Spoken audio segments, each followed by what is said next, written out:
WhatsApp guys, this is Neel of Jeetrora. स्वागत है आप सभी बच्चों का आज की इस क्लास के अंदर। तो आप बच्चे बढ़ चुके हैं मेरे साथ advance Python class 10th AI 417 और डिक्शनरी हम स्टार्ट कर रहे हैं। ओके, सो डिक्शनरी डेटा टाइप। चलिए, अब हम लोग लिस्ट और ट्यूपल कर चुके हैं, अब डिक्शनरी की तरफ हम लोग बढ़ चुके हैं। डिक्शनरी हमारा एक ऐसा डेटा टाइप है जो कि म्यूटेबल टाइप का डेटा टाइप है।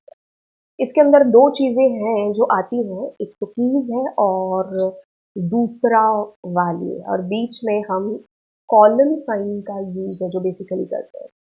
अगर हम इसकी बात कर ले तो करली ब्रैकेट का यूज है जो होता है इसके अंदर। ठीक है, एक तरफ कीज आती हैं और कॉलन आता है, फिर कॉलन के दूसरी साइड उसकी वैल्यूज की बात है जो बेसिकली हो रही है।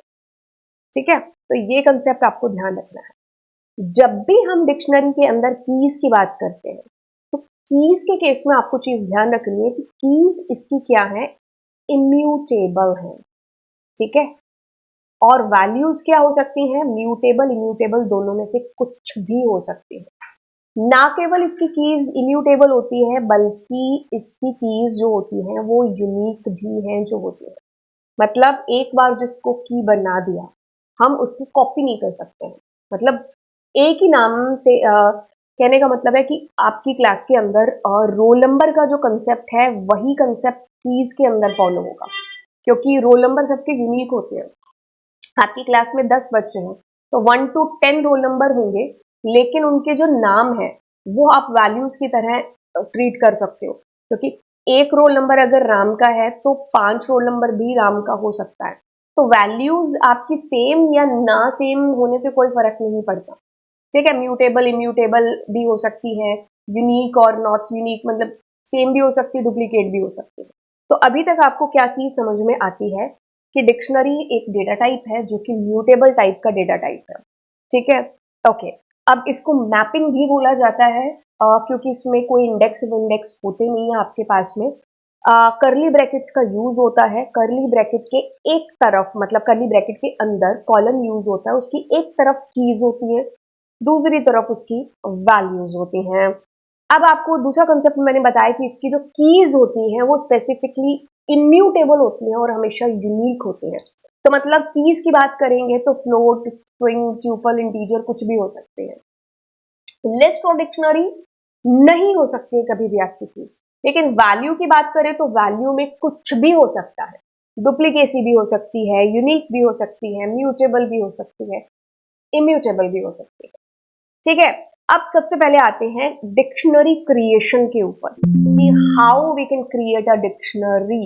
एम्प्टी डिक्शनरी जो कि आपके सामने दे रखा है, नाम कुछ भी हो सकता है आपकी डिक्शनरी का, आपने करली ब्रैकेट्स का यूज किया इसके अंदर एंड बस ये आपकी डिक्शनरी क्रिएट हो गई।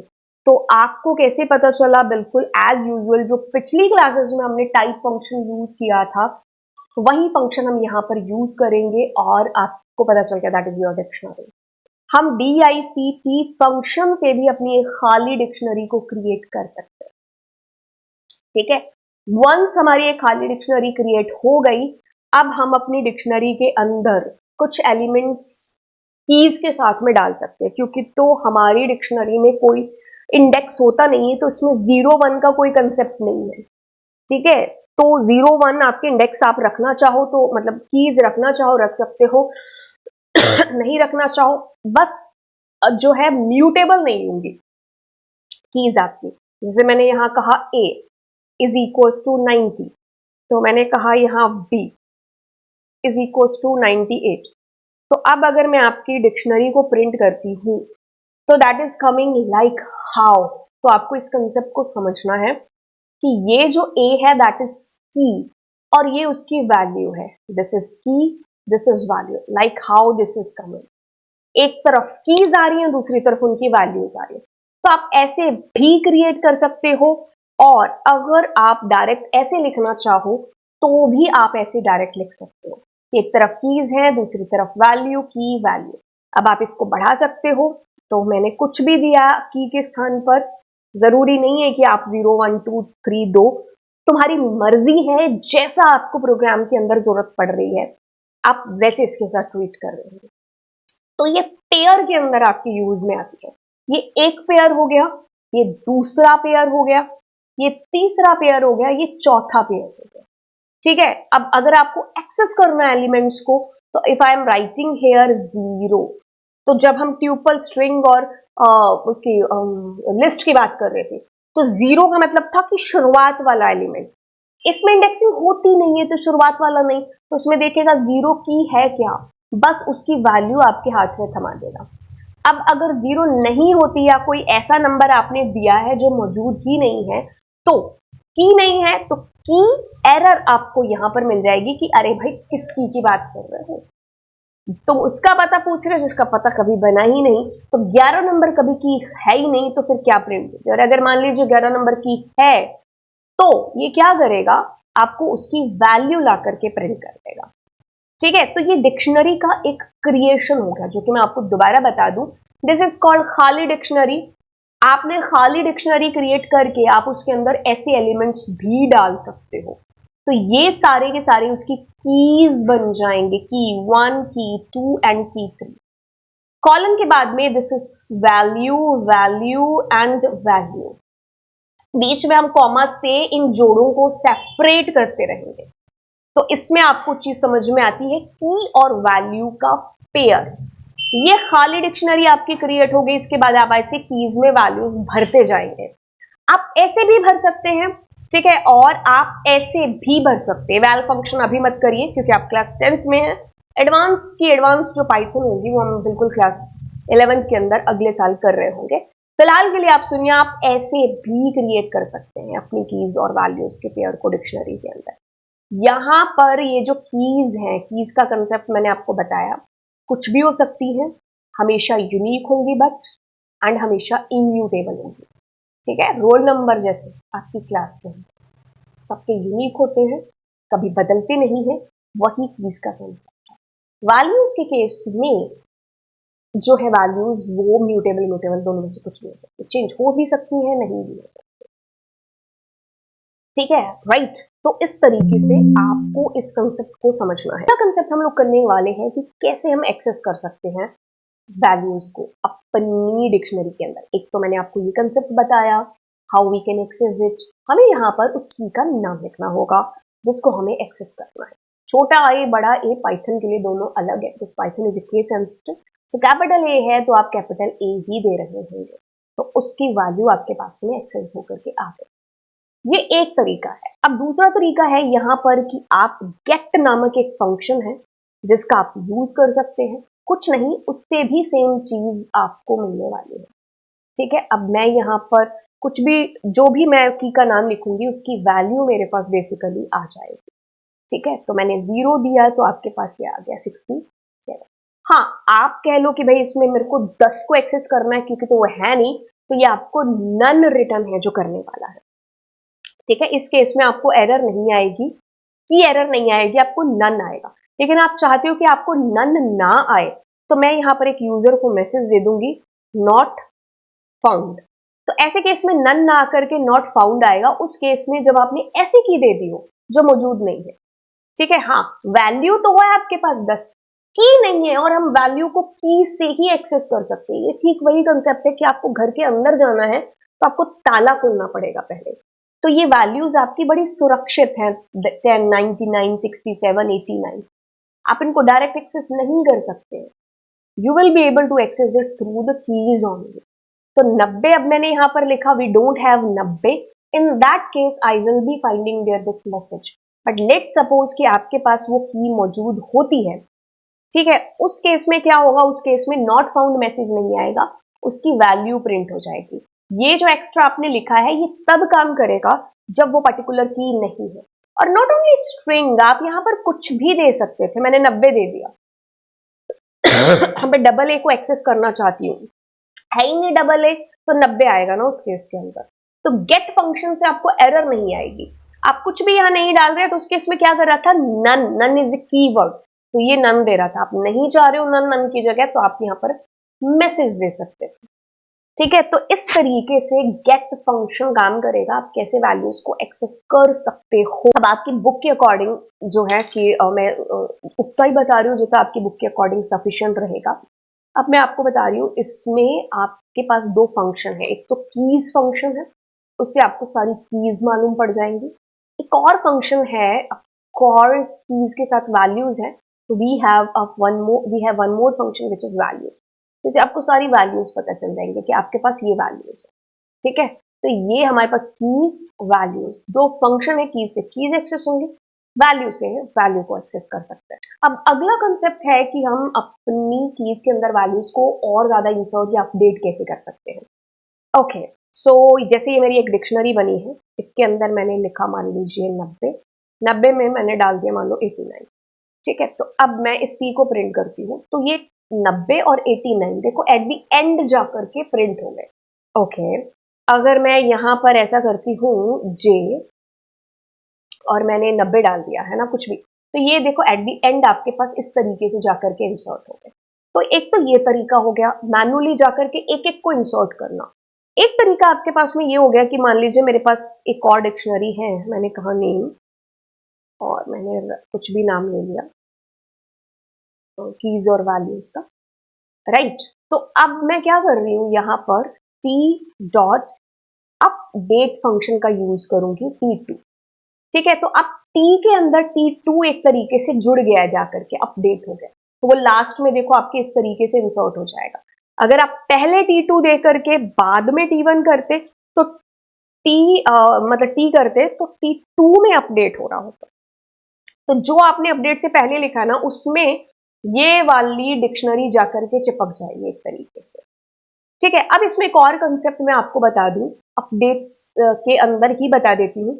इसमें आपकी डिक्शनरी के अंदर मैंने जो बताया था ना कि कीज यूनिक होती है, तो अपडेट मैं चलो एक बार स्किप करती हूँ और इसी के साथ मैं आपको दोबारा बता दूंगी, बट यहाँ पर देखो इसकी जो कीज होंगी ना वो हमेशा यूनिक होंगी, ठीक है। तो अगर मैं यहाँ पर ऐसा करती हूँ, मैंने कहा ए के अंदर मैंने कुछ वैल्यू डाली, तो मैंने मान लो डाला पॉप, है ना। तो अब देखो ये अंडरलाइन हो गया, आप ऐसा नहीं कर सकते। तो अगर मान लो मैंने कर भी दिया तो क्या होगा, तो जो लास्ट वैल्यू होगी ना पॉप, उससे ये 10 रिप्लेस हो जाएगा, तो it will be something like that. तो मतलब कहने का कि अगर मैं एक बार और ए डाल दूं और उसके अंदर मैंने कुछ और डाल दिया, ठीक है। अब पहले 10 था, उसके बाद ये अपडेट हो गया, अपडेट के बाद जो हमारा ए है उसके अंदर पॉप आया, अब उसके अंदर जॉय आ गया, तो रीसेंट अपडेट कौन सा हुआ है, जॉय। तो जॉय यहां पर आपको प्रिंट हो जाएगा, ठीक है। तो जो अपडेट लास्ट वाली वैल्यू है उससे अपडेट हो जाएगा। ओके, अब यही कंसेप्ट मैं आपको अपडेट के साथ में बताती हूँ, जिसमें हमने कहा कि हम दो डिक्शनरी आपस में जोड़ रहे हैं, है ना। तो मैं ऐसा करती हूँ कि सेम ऊपर भी डिक्शनरी है जो ले लेती हूँ, ठीक है। तो आपके पास दो डिक्शनरी है, तो इसमें कोमल और 9 एंड इसमें मैं एक और जोड़ देती हूँ मार्क्स, कितने आए 90, है ना, ठीक है 100 ले लेते हैं। ओके, अब देखो क्या है T2, यहां पर मैं हम कंफ्यूज ना हो तो T डाल देते हैं, यहाँ T2 एंड यहाँ T। अब देखिए ध्यान से देखिए कि क्या चीज है, T के अंदर T2 को अपडेट कर रहे हो, जोड़ रहे हो दोनों को। इसमें क्या है, नेम कोमल, रोल नंबर 9, मार्क्स 100। दूसरे वाली डिक्शनरी में नेम राजा, रोल नंबर 90। तो अब मैं जब दो डिक्शनरी को एक तरीके से मतलब मर्ज ही कर रही हूँ ना, अपडेट कर रही हूँ, मर्ज का मतलब मैं अब कॉन्कैट कर रही हूँ या जोड़ रही हूँ, दोनों को अपडेट कर रही हूँ, है ना। फर्स्ट वाली में सेकंड वाली का अपडेशन डाल रही हूँ, तो सिमिलर कीज मेरे को मिल गई। अब रीसेंट अपडेट कौन सा हुआ होगा, अब कोमल की जगह आएगा राजा, 9 की जगह आएगा 90, क्योंकि टी में T2 को आप जोड़ रहे हो, ठीक है। तो रीसेंट वैल्यू आएगी, क्योंकि कीज का कंसेप्ट कहता है कि हमेशा कीज एक तो इम्यूटेबल रहेंगी और दूसरा यूनिक रहेंगी। आप यहां पर ये नहीं कह सकते कि नेम में कोमल भी आ जाए और नेम में राजा भी आ जाए, नहीं, ये नहीं हो सकता। कीज हमेशा अपडेट मतलब यूनिक ही है जो होंगी, ठीक है। तो अब इसमें राजा आ चुका है। अब मान लीजिए कि मैं यहां पर नेम और मैंने यहां पर जॉय कर दिया, कुछ भी कर दिया। अब क्या हुआ कि जब मैंने देखो इसको पहले राजा था, अब अपडेट किससे हुआ, जॉय से। तो अब हमारे पास जॉय आएगा, ना कि कोमल या राजा आएंगे, ठीक है। तो यानी कि जो लास्ट अपडेटेड कीज के अंदर का डेटा है ना, वही एक्चुअल में डेटा रहता है, क्योंकि कीज हमेशा क्या होती है, यूनिक होती है और हमेशा इम्यूटेबल होती है। आप यहाँ पर कीज की जगह पर अगर कोई लिस्ट देंगे तो देखो ये अंडरलाइन कर देगा, ठीक है, और आपका यहाँ पर कहेगा नहीं, लिस्ट नहीं ले सकते हो आप, क्योंकि लिस्ट म्यूटेबल है। तो कीज हमेशा इम्यूटेबल रहती हैं इसके अंदर, राइट। ये कंसेप्ट आपको याद रखना है। अगला अगर हम आपकी बुक के अंदर देखें कि और क्या क्या चीजें रह गई हैं, डिलीशन का कंसेप्ट है इसके अंदर आपके पास में। इस डिलीशन कंसेप्ट के अंदर क्या चीज होगी, पॉप फंक्शन जो आपने लिस्ट के केस में किया था, वही सेम फंक्शन हम यहाँ यूज करेंगे, ठीक है।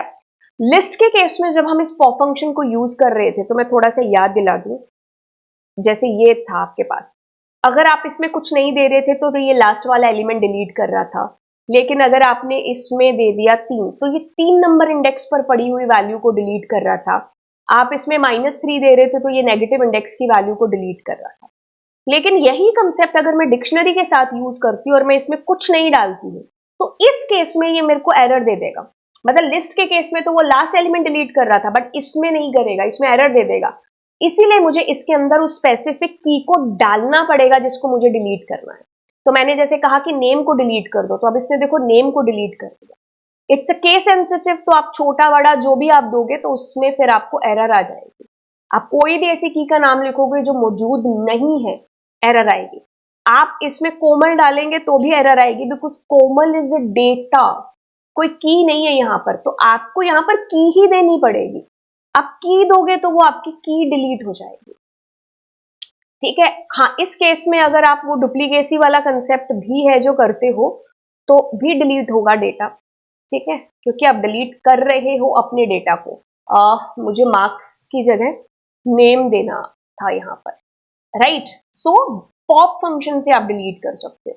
फिर आपके पास में एक और फंक्शन आता है विच इज क्लियर फंक्शन, ठीक है। क्लियर से कुछ नहीं है, आपकी डिक्शनरी के अंदर का सारा डेटा क्लियर हो जाएगा, लेकिन आपकी डिक्शनरी मेमोरी में एग्जिस्ट है जो करेगी। एक तरीके से क्या है कि ये सारा डेटा डिलीट होकर हो जाएगा, खाली आपकी हो जाएगी डिक्शनरी। ये चीज होगी किसके अंदर, क्लियर फंक्शन के अंदर। ये सेम फंक्शन हम लिस्ट में भी वैसे यूज करते हैं। लिस्ट में आपकी बुक में दे नहीं रखा था, तो अब मैं इसको करूंगी तो खाली लिस्ट आ जाएगी, ठीक है। तो क्लियर मतलब अंदर का डेटा क्लियर कर रहा है। अब आपको डेल से भी मैंने बता रखा है, डेल से क्या करना था, टी, और जैसे मैंने लिखा नेम, तो ठीक है, ये आपका नेम डिलीट कर देगा सुपर कूलर। अब मैंने जैसे पूरी डिक्शनरी डिलीट करनी है तो टी लिखूंगी, अब नेम एरर आ जाएगी क्योंकि टी 2 नंबर लाइन में मेमोरी से उड़ चुकी है।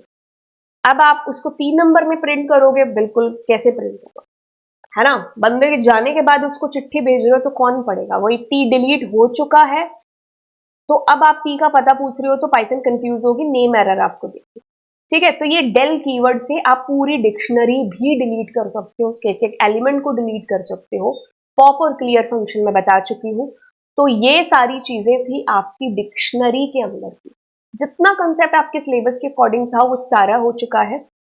अब आपको अगली क्लास के अंदर मिलेंगे जिसमें सेट डेटा टाइप में आपको कराने वाली हूँ। एंड चलिए तो फिर मिलते हैं नेक्स्ट क्लास में। Thank you so much, bye bye and God bless you all.